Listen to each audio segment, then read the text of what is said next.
Esta es la tercera clase del curso de Psicología General de la Universidad Nacional de La Plata, de la Facultad de Humanidades y Ciencias de la Educación del año 2020.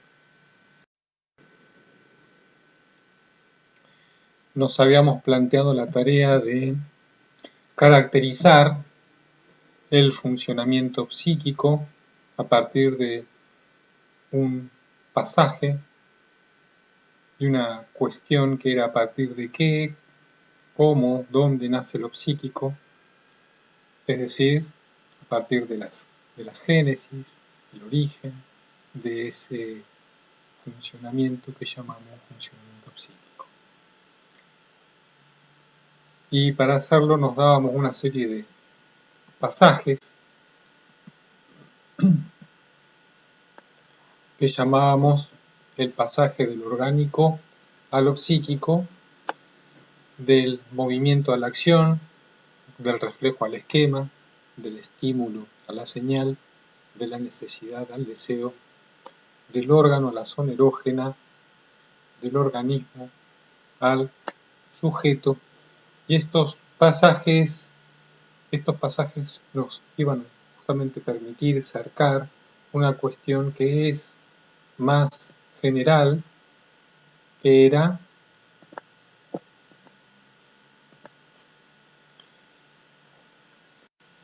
cómo,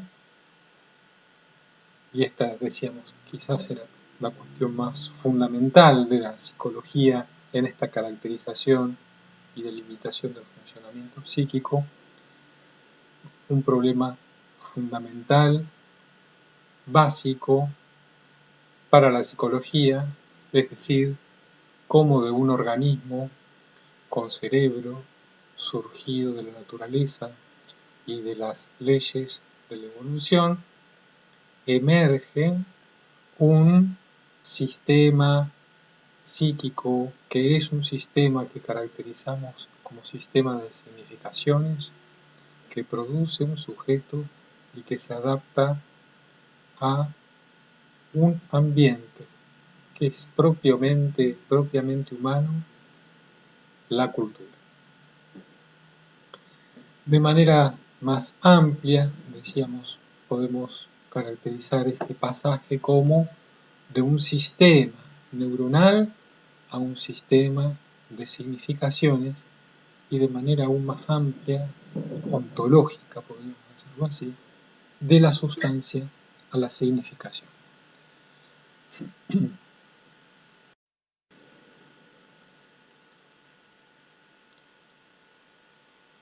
Para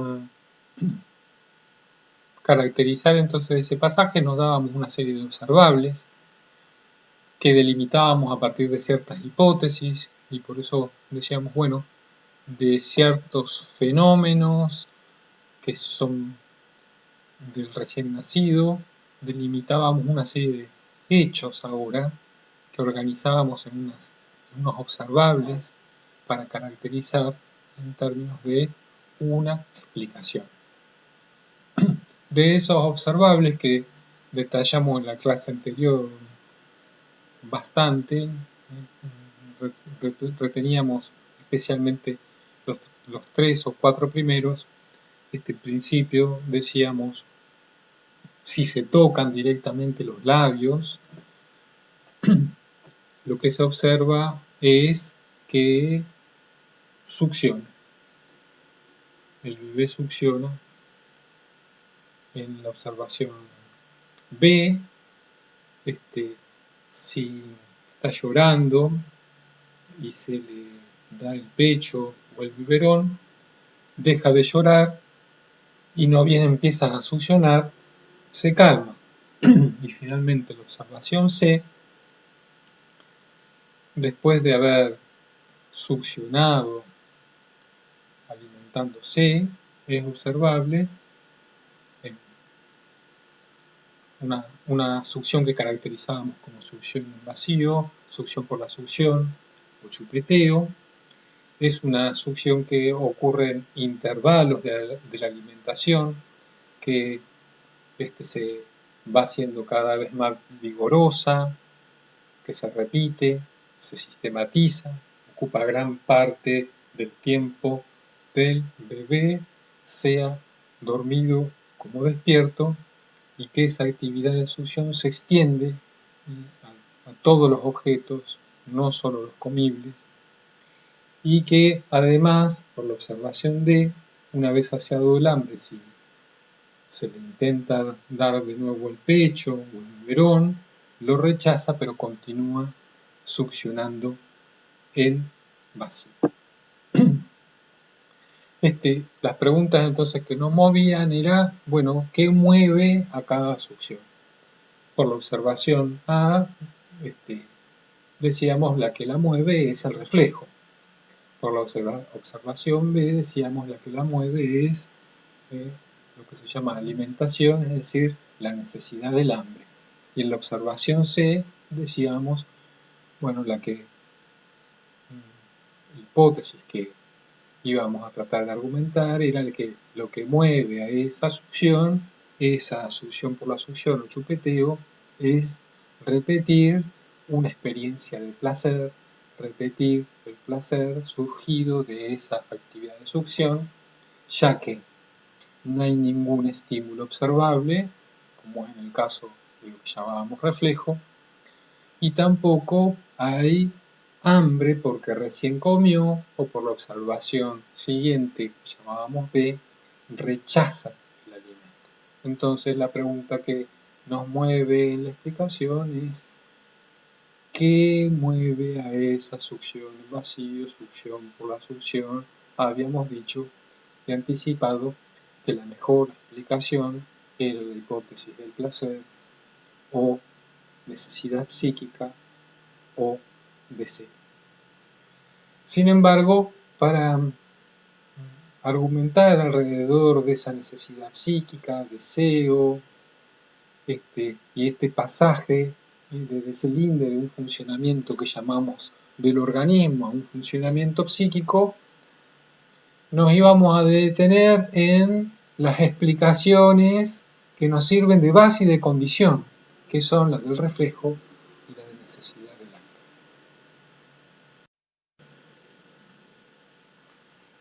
Previamente habíamos dicho que, bueno, había otros argumentos, puestos a hacer una lista de cuáles son las mejores explicaciones. Habríamos dicho, bueno, nadie hubiera dicho por cuestiones sobrenaturales o mágicas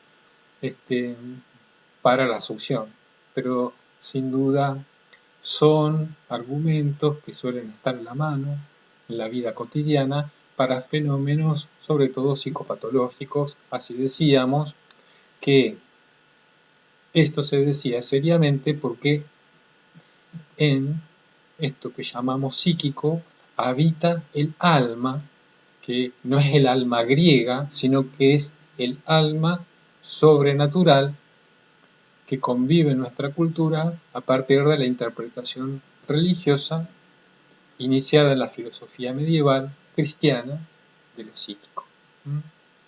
Hoy nadie diría que un fenómeno psicopatológico está poseído o es sobrenatural, sin embargo suele apelarse desde el sentido común a esas explicaciones. Decíamos entonces, sintetizando, por ejemplo, una fobia, que es un miedo irracional que no deja por ejemplo, un chico dormir, ni a él, ni a la familia. Suele ocurrir, sobre todo, bueno, esto se ve en las consultas hospitalarias, suele ocurrir, primero va a un curandero, el curandero le da que prenda una vela azul y que cuelgue un ajo o que se lleve no sé qué para colgarlo y ponerlo abajo de la cama, que es donde duerme. Luego va al sacerdote que le hace tomar la comunión. Luego va la maestra la maestra lo manda al pediatra, el pediatra al neurólogo, y el neurólogo dice que no tiene nada, y justamente, decíamos nosotros, esa es la primera marca de lo psíquico. En principio lo psíquico es una nada que es eficaz, pero una nada que consiste en algo, es nada orgánico. No se puede reducir a un funcionamiento del organismo, pero sin embargo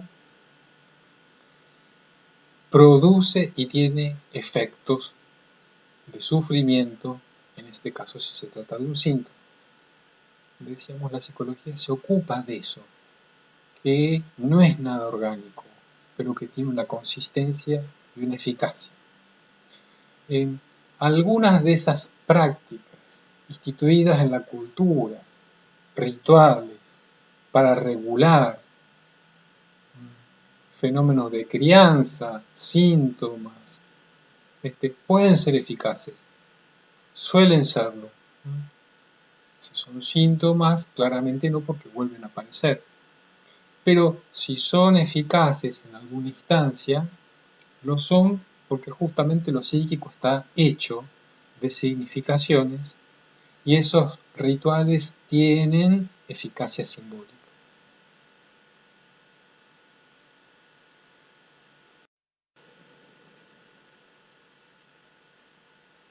Entonces decíamos, la psicología no explica estos hechos desde el sentido común y de la manera sobrenatural, pero es cierto que la psicología se ocupa, no desprecia las formas de pensamiento del sentido común, sobrenaturales, mágicas, son también construcciones del sistema psíquico, son formas de pensamiento, formas de conocer. La psicología también las estudia y son resultado de una construcción. La siguiente explicación era la que llamábamos por el instinto. A esta explicación la íbamos a dejar de lado provisoriamente. Hay atrás de esa explicación argumentos del tipo: ¿por qué succiona? ¿Qué es lo que mueve esa succión? Bueno, un impulso a succionar de la especie, que sería una especie de entonces de definición de instinto, o porque todos los niños de la especie humana succionan. Fíjense que ahí hay un argumento que uno podría reducir al instinto. Nosotros nos vamos a dedicar a estudiar el instinto con algún detalle, para lo cual necesitamos recuperar unas observaciones de psicología comparada y etología, lo cual nos va a permitir definir con precisión qué es un instinto. El instinto, de manera ahora dicha provisoriamente, es un comportamiento hereditario que tiene una función adaptativa para una especie. Bueno, uno puede decir si el reflejo es o no un instinto, o mejor dicho, la succión es un instinto. Eso es lo que habría que discutir. Como veremos a continuación, en realidad no es un instinto, sino que es un reflejo. Tiene condiciones entonces hereditarias, pero no de la complejidad de un instinto. Y por otra parte, hay un impulso en la succión, pero no el impulso que organiza un comportamiento instintivo. A ese impulso nosotros le llamamos necesidad del organismo. A esos impulsos le llaman necesidades, y la que vamos a estudiar es la de hambre, saciedad.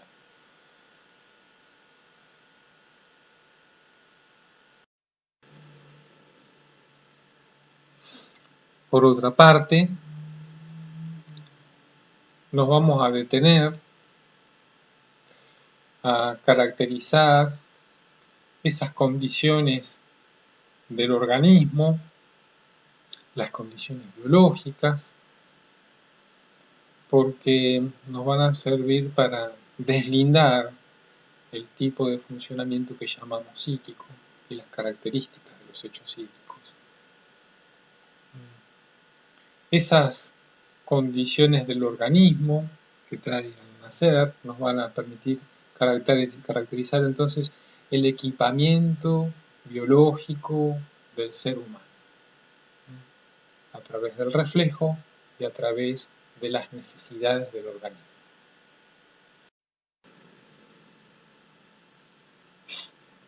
Entonces, desde el nacimiento podemos observar en el bebé una serie de montajes hereditarios descritos y explicados por la biología humana, la medicina, especialmente por la neurología pediátrica, que desde una mirada así observacional ingenua, muy al ras del fenómeno, lo que observamos son movimientos corporales, respiración, giro del tronco, movimiento de las articulaciones, extremidades, la cabeza, abre y cierra los ojos, gemidos, todos estos aspectos que decíamos forman parte del equipamiento del recién nacido. En todos ellos es posible diferenciar justamente los llamados reflejos y ritmos biológicos caracterizados como hambre, saciedad, sueño, vigilia, ritmos de evacuación. Y esos ritmos biológicos se enlazan a los reflejos hereditarios para el mantenimiento de la vida, de constantes que regulan el mantenimiento de la vida, tasa de la glucosa en sangre, oxígeno, y otras constantes que regulan el mantenimiento de la vida. Sin embargo, también lo que se observa en todos los recién nacidos es que estas constantes necesarias para la supervivencia y el mantenimiento de la vida, esas constantes que regulan al organismo en sus intercambios con el ambiente, no están estabilizadas al comienzo de la vida, son imperfectas y que sin duda requieren tiempo de maduración para estabilizarse progresivamente. Siempre desde el punto de vista del organismo biológico, sabemos que, por ejemplo, un recién nacido puede desequilibrarse en su vida y riesgo de vida por un cambio de temperatura o un golpe de calor o deshidratarse rápidamente en poco tiempo. Es decir, que estos montajes hereditarios que mantienen la vida al comienzo son imperfectos y podríamos decir tienen y les restan un tiempo de maduración. En ese sentido, el organismo humano al nacer, el bebé humano al nacer, podemos decir es prematuro, requiere una maduración. Sin embargo, como veremos ahora, al estudiar estos mecanismos del reflejo y de las necesidades, los ritmos biológicos, lo que vamos a encontrar es que aún maduro desde el punto de vista biológico, el humano es inmaduro. Lo decíamos de manera muy general, el humano es el animal menos programado biológicamente para sobrevivir de manera más general a esta condición biológica humana le llamamos prematuración. La prematuración humana entonces es una inmadurez generalizada desde el punto de vista biológico para sobrevivir. Librado a sus condiciones biológicas, el humano no sobrevive, y sobrevive porque hay un ambiente que lo captura y unas condiciones que no son naturales, que llamamos cultura, que aseguran entonces que se construya un sistema psíquico en lugar de esas condiciones biológicas inacabadas.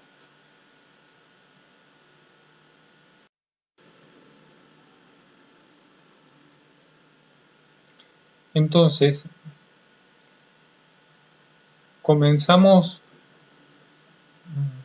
a caracterizar ese equipamiento biológico alrededor de lo que se llaman los reflejos que trae el recién nacido, y si bien ahora, bueno, damos por ahí un excesivo detallismo en la información, no es que esto haya que saberlo, es solo para poner en evidencia esta condición prematura del funcionamiento del organismo humano al nacer, y por otro lado, para poder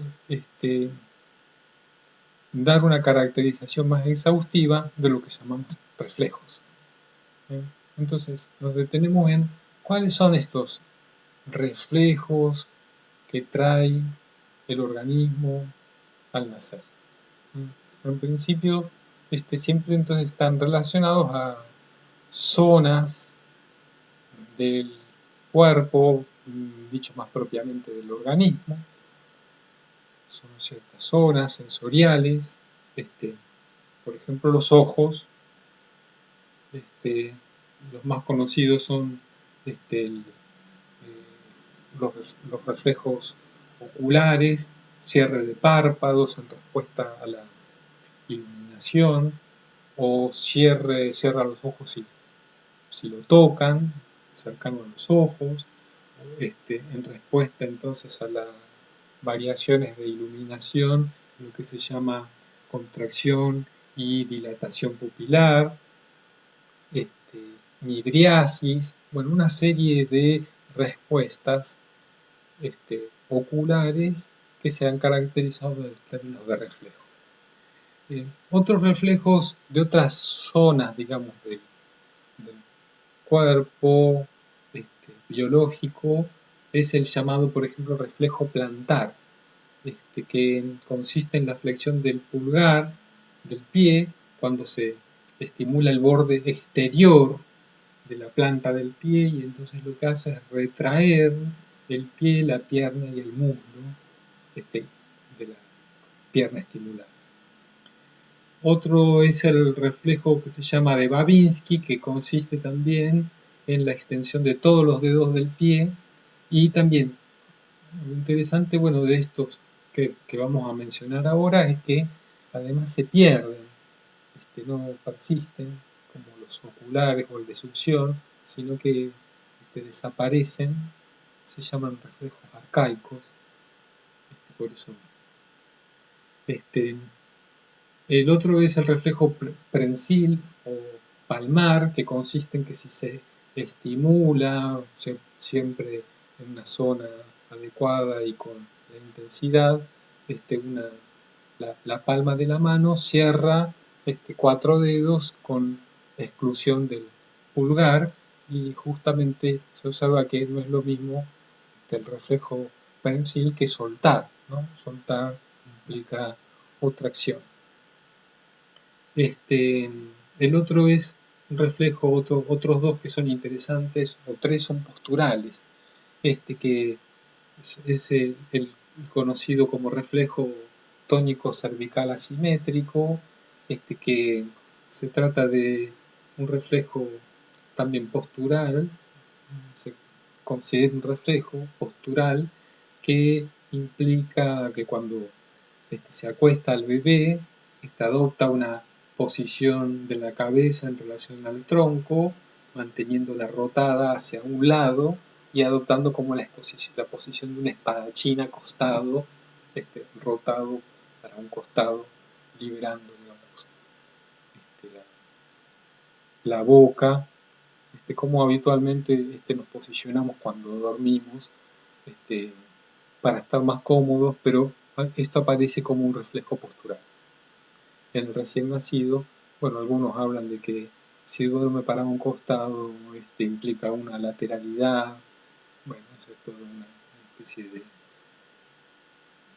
mito que hay alrededor de, por lo que sé, alrededor de los reflejos tónico cervical asimétrico no tiene nada que ver para que el lado duerme con la lateralidad.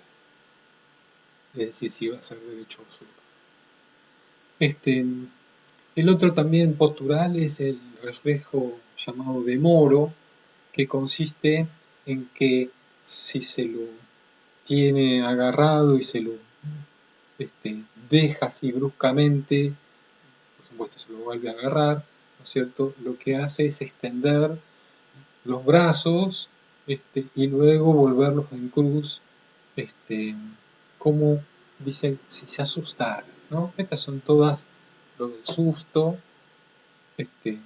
consideraciones que luego retomaremos porque son interesantes, pero que rodean a las interpretaciones de estos que son reflejos. No hay ningún susto, es solamente una respuesta a partir de un cambio gravitacional del cuerpo. El otro que también es muy conocido es el reflejo de marcha, que se explora cuando el bebé, por ejemplo, van al pediatra, y entonces se lo toma de las axilas, se lo inclina hacia adelante, va apoyando los pies y va dando pasos, entonces, en un movimiento de marcha, alternativamente de los dos miembros. Bueno, por supuesto, decíamos que hay un conjunto de cosas que rodean, ¿no es cierto? Rodean interpretaciones que rodean a los reflejos. Bueno, claramente no camina, aunque parezca que lo haga. Otro reflejo es el de nadar, por ejemplo, se lo tira al agua y lo que hace, bueno, hace flexiones que puede ser que lo desplacen unos 30 centímetros, que es bastante, pero no es nadar, ¿no es cierto? Que si uno lo pone al agua, no nada, se ahoga, no es que nade. Es cierto que hay unas condiciones biológicas, ¿no es cierto? Que se obtura unas zonas para no ahogarse directamente, que no le entre agua al pulmón, y todo eso hace presumir que el humano como antepasado, en sus antepasados filogenéticos, haya tenido o haya vivido, quiero decir, en un medio acuático.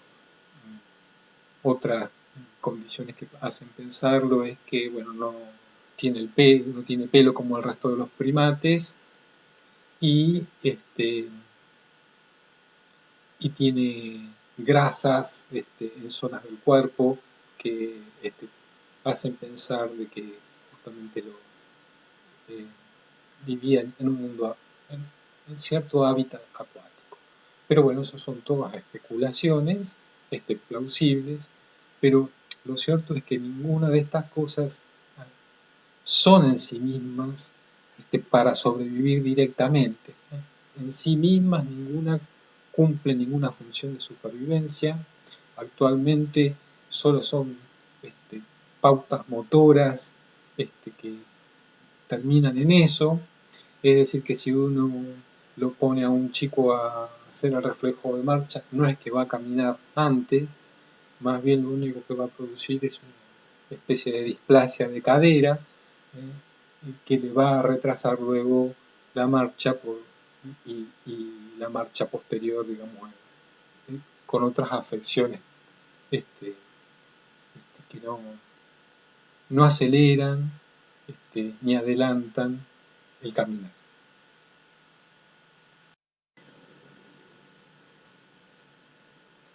Un comentario más porque por un lado decíamos que hay comentarios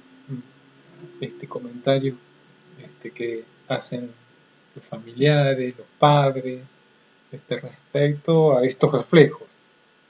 Es decir, el ambiente humano significa a estos movimientos más allá de su caracterización refleja.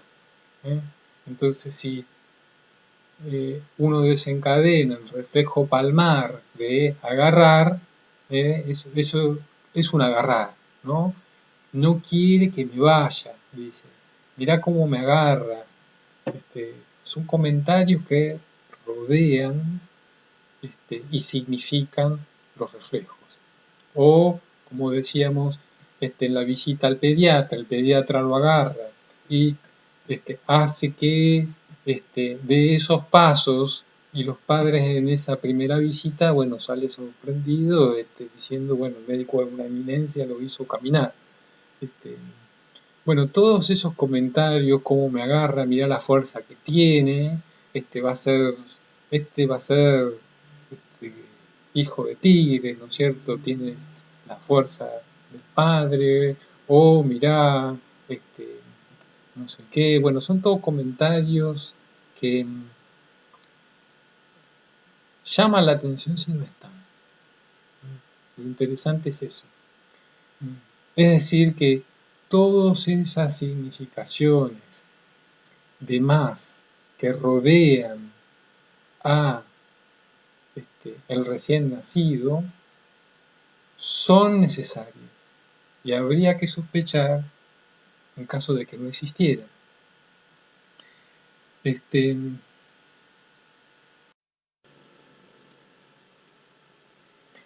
Todas esas interpretaciones del organismo que provienen de la familia, de la cultura, son necesarias, y lo que muestran es que el organismo humano prematuro es capturado por la cultura y sometido a las significaciones que le imponen, aún sin comprenderlas, pero esas significaciones son necesarias para que se construya esto que llamamos sistema psíquico.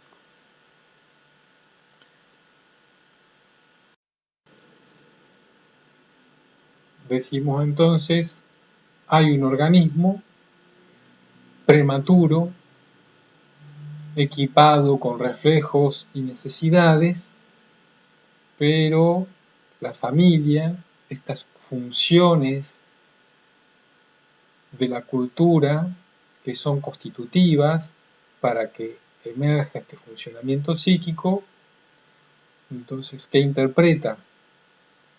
Esos reflejos, están esas necesidades, la cultura interpreta que hay ahí ya un sujeto con intenciones y deseos, aunque solo haya necesidades y reflejos.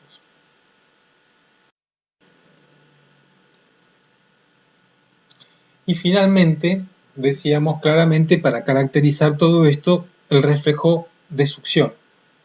El reflejo de succión, bueno, no solo está el de desencadenar la succión, sino también reflejos relacionados a la boca, lo que llamábamos reflejo de orientación. ¿Se acuerdan que decíamos que si se estimula una mejilla en el recién nacido, de manera así probabilística va para un lado o para el otro,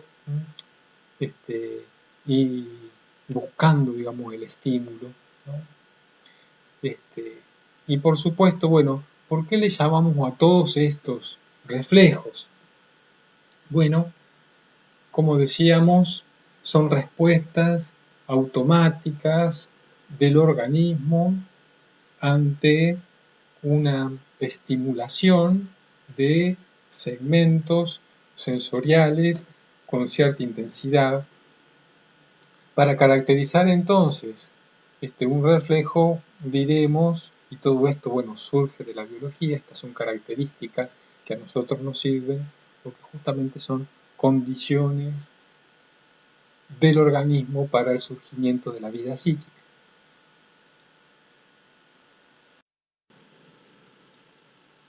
Un reflejo entonces es una respuesta del organismo elemental directa del efector a un estímulo. Es una respuesta que es hereditaria, es decir, que no está adquirida, no es adquirido ni el movimiento ni el estímulo, a diferencia de lo que veremos luego con el reflejo condicionado. Pero lo que caracteriza además a este movimiento es su reacción automática, es decir, que es de baja latencia, son las respuestas más rápidas del organismo en relación al ambiente, es una respuesta automática, inmediata, eso le da su carácter de automático, como si se prendiera y se apagara un interruptor, dice Piaget en el texto, ¿no? Es automático, ese carácter automático proviene de esa relación inmediata para una observación, medida en términos de respuesta entre el estímulo y la respuesta, hay milisegundos, de allí que sean las respuestas de más baja latencia. Ese es su carácter de reacción automática. Y por otro lado son respuestas mecánicas referidas a que entre el estímulo y la respuesta hay una relación mecánica. Dado un estímulo, se produce esa respuesta y no otra. Esto es que el estímulo que desencadena el reflejo ocular, la luz, no desencadena el reflejo prensil, que es táctil.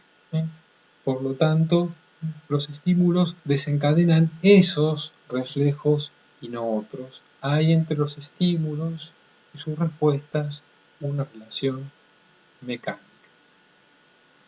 Finalmente, entonces, lo que decimos, ¿qué mueve a un reflejo? ¿Cuál es su energética? ¿Qué produce un reflejo? Es el estímulo, que es específico, es directo, es externo y es puntual. Fíjense, lo que mueve a un reflejo es el estímulo, que es una conexión hereditaria, estímulo-respuesta.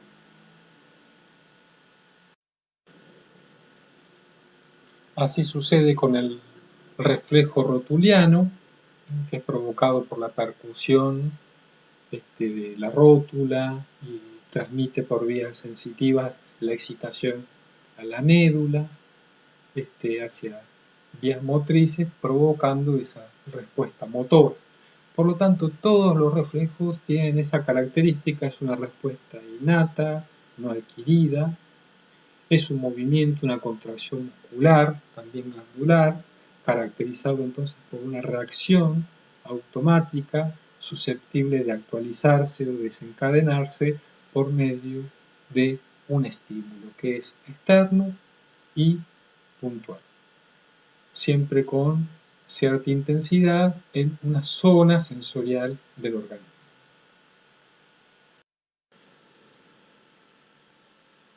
Otro ejemplo clásico de reflejo es el estornudo, ¿no? Si algunas partículas de pimienta, polvo, producen una irritación, el olor, una alergia, el estornudo entonces es un movimiento en respuesta a ese estímulo también.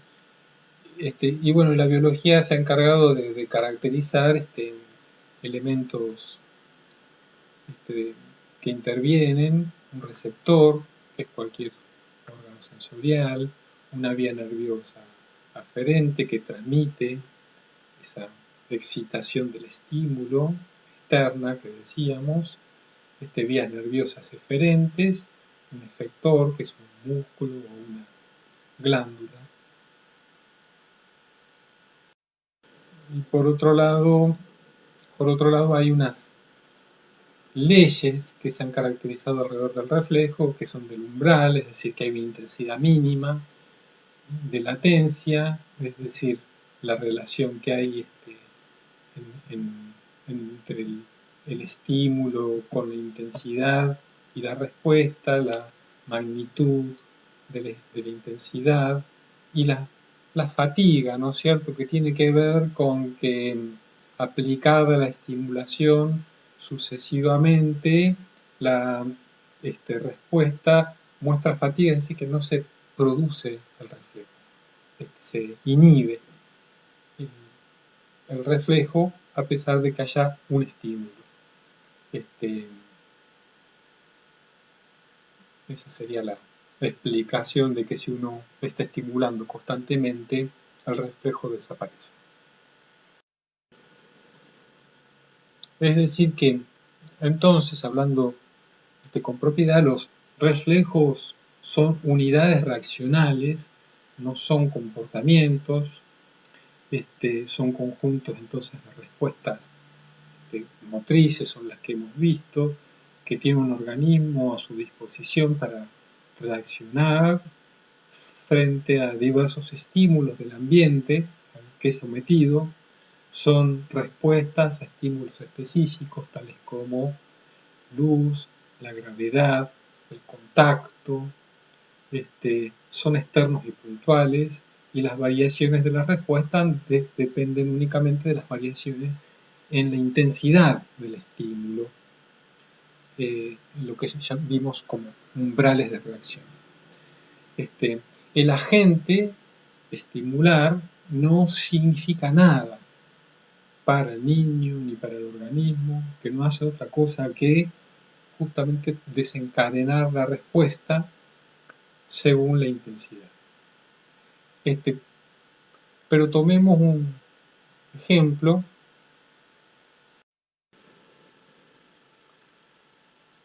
Tomemos entonces un estímulo para ver que una cosa es la reacción refleja de un estímulo y otra cosa son las significaciones que el humano le agrega a los estímulos. Como decíamos, el problema es cómo pasar de un sistema neuronal a un sistema de significaciones. Esto es, una cosa es la luz que desencadena el reflejo de contracción ocular, nos hace incandilar en la noche, y otra cosa son las significaciones que podemos agregarle. Por ejemplo, pongamos por caso, en la noche vamos conduciendo un auto en la ruta, en la oscuridad, vemos acercarse una luz de frente, nos encandila esa luz, cerramos los ojos, son todos reflejos inevitables, respuestas motoras, pero junto a esas respuestas oculares del reflejo también está entonces el susto, el miedo a chocar, maniobras de prevención que hacemos, insulto, enojos, ¿no? Podría bajar las luces, hijo de su madre, cómo va haciendo eso en la noche, podría hacerme chocar, comportamientos que organizan entonces conductas alrededor de una luz, de un estímulo. La misma luz también, peligro en la noche, para el mismo conductor, puede implicar más adelante, ya cansado en la noche de tanto manejar, ver en la oscuridad una luz que es una estación de servicio, un parador, a donde poder entonces sí frenar, tomar algo caliente, pasar la noche, descansar. Fíjense, una cosa entonces es el estímulo, luz, y otra cosa son las significaciones que le agregamos a esa luz, que no vienen ni con la luz ni con las respuestas motoras relacionadas con el reflejo.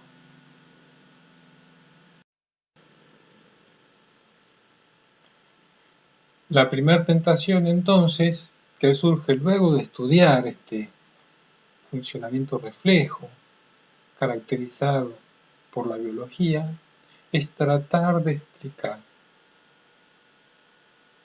los hechos psíquicos por un funcionamiento reflejo, ya que en el reflejo de succión habita un movimiento que es el de reflejo de succión.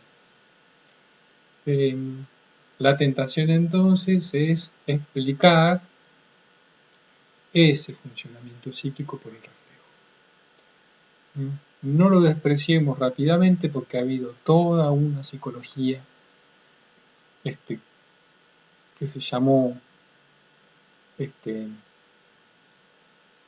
del condicionamiento clásico, luego condicionamiento operante, armada alrededor del reflejo.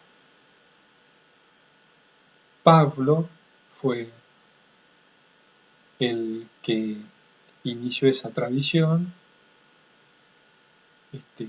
y a partir, es más, mereció el premio Nobel por ese estudio del condicionamiento que llamamos condicionamiento clásico, reflejo condicional. Así que no despreciemos sin más esta explicación por el reflejo, aunque nosotros la vamos a criticar, tiene una larga tradición en la historia de la psicología. En principio entonces dijimos, el reflejo es condición de posibilidad para la succión en vacío.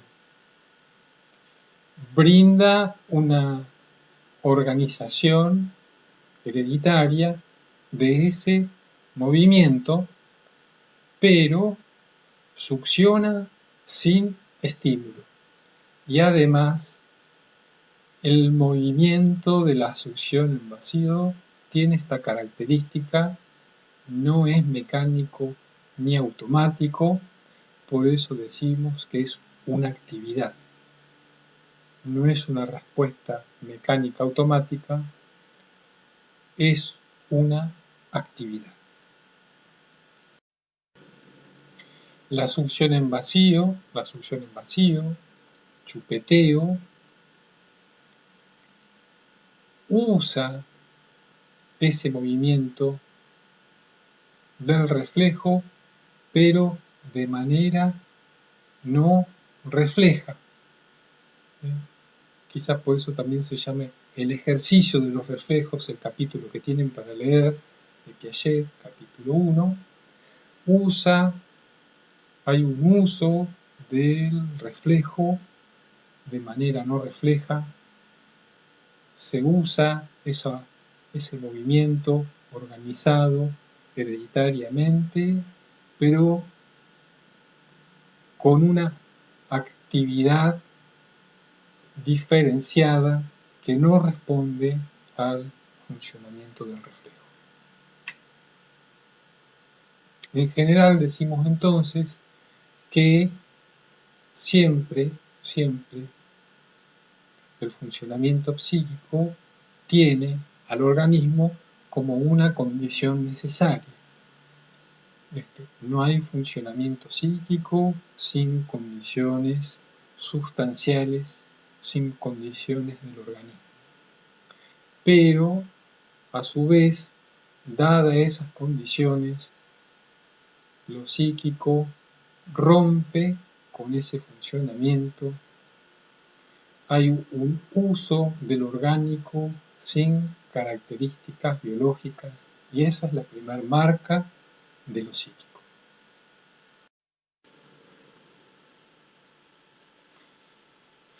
Por lo tanto, podemos continuar y sostener la cuestión de qué mueve a esa succión invasiva, esa succión por la succión, chupeteo, ya que si bien en esa succión habita el movimiento del reflejo, no podemos reducirlo a su funcionamiento. En la siguiente clase entonces contemplaremos la hipótesis de la necesidad del hambre y la saciedad, la explicación por las necesidades del organismo para explicar si tiene que ver con este movimiento de la succión invasiva, succión por la succión chupeteo.